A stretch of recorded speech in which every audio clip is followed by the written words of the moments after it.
आज दीक्षा दी गई। कहते कि कथा सुनने से पहले, कथा करने से पहले दीक्षित होना अनिवार्य होता है कि सुखदेव जी ने ये वाक्य कहे हैं। तो आज उसका आखिरी दिन है और आखिरी दिन में उसने कहा कि अब शिक्षा तो मेरी हो गई, लेकिन अब मुझे दीक्षित भी कर दी। हर इंसान को कहा गया है कि शिक्षित होने के साथ साथ दीक्षित होना भी अनिवार्य होता है, बहुत जरूरी होता है। बिना दीक्षा के, बिना गुरु से मानव को सच्चाई का रास्ता नहीं है, पद्धति नहीं है।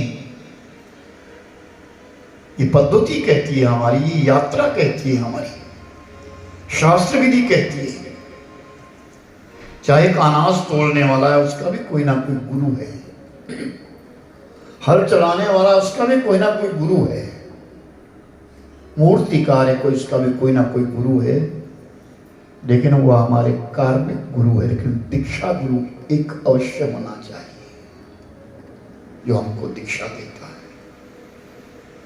जो हमारे लिए गति का रास्ता देता है कि जिस मंत्र को हम बारंबार जपेंगे, बारंबार उस मंत्र को जपेंगे, क्योंकि गुरु जो मंत्र देगा वो भगवान का ही देगा, ईश्वर का देगा, और वो पुल बना देगा। गुरु पुल है, भगवान को मिलने का पुल है, वो रास्ता है, वो पद्धति है। तो आज शिष्य का दीक्षा दिन पूर्ण हुआ। गुरुदेव, मैं आपको दक्षिणा देना चाहता हूं, मैं तुम्हारे लिए दक्षिणा देना चाहता हूं।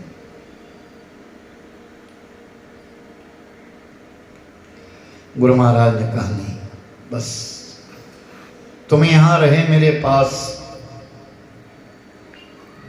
तुम्हारी दक्षिणा हो गई। नहीं गुरुदेव, आप कौन हो?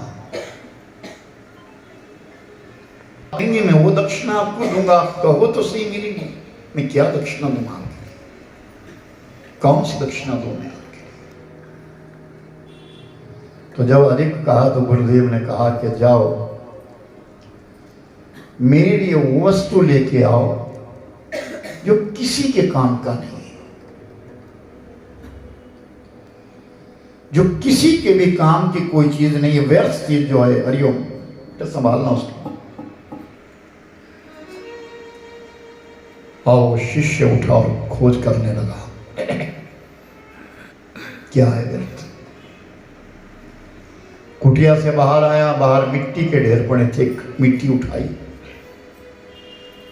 ये व्यर्थ है, किसी काम की नहीं, यहां पड़ी है। लेकिन उस मिट्टी ने जवाब दिया, मैं तो बहुत काम की हूं। रूप, रस, गंध, स्पर्श, इस सब में उसका है। तुम्हारे पास पौधे का बीज है, लेकिन अगर माटी में नहीं मिलाओगे तो पौधा, वो पेड़ बनेगा कैसे? हाँ, तुम तो काम की हो।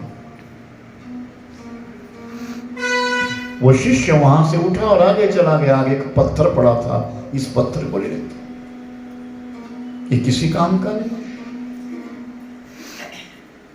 फिर पत्थर ने जवाब दिया, वो शिला, वो पाषाण जवाब देता है, जब कोई मुझे उठाएगा, कोई मूर्तिकार तो मुझे मूर्ति बना देगा, और एक दिन तो उस मूर्ति के पास आकर के झुक जाएगा।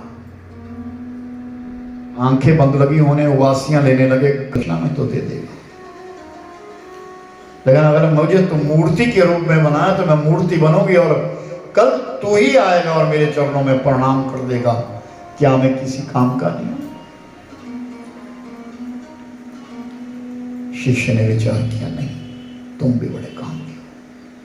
फिर चारों तरफ घूमने लगा, हर वस्तु को देखता है, हर पदार्थ को देखता है, लेकिन अंत में ना केवल अपने ऊपर ध्यान गया, मैं कौन हूं? मैं किस काम का? जब ये मैं शब्द कहा ना तो अहंकार उत्पन्न हो गया। इसका मतलब ये है कि मैं किस काम का नहीं, किसी काम का नहीं। मेरा ये अहंकार किसी काम का नहीं है। और वो शिष्य उठा और गुरु महाराज के चरणों में लेट गया। बस मैं समझ गया कि उद्योग करके, परिश्रम करके, विद्वता करके, कार्य करके, दान करके, पुण्य करके, तप करके, साधना करके जो अहंकार आता है, जब तक वो अहंकार छोड़ेगा नहीं इंसान, तब तक गुरु दक्षिणा पूर्ण नहीं होगी। बोलिए सच्चिदानंद भगवान जय।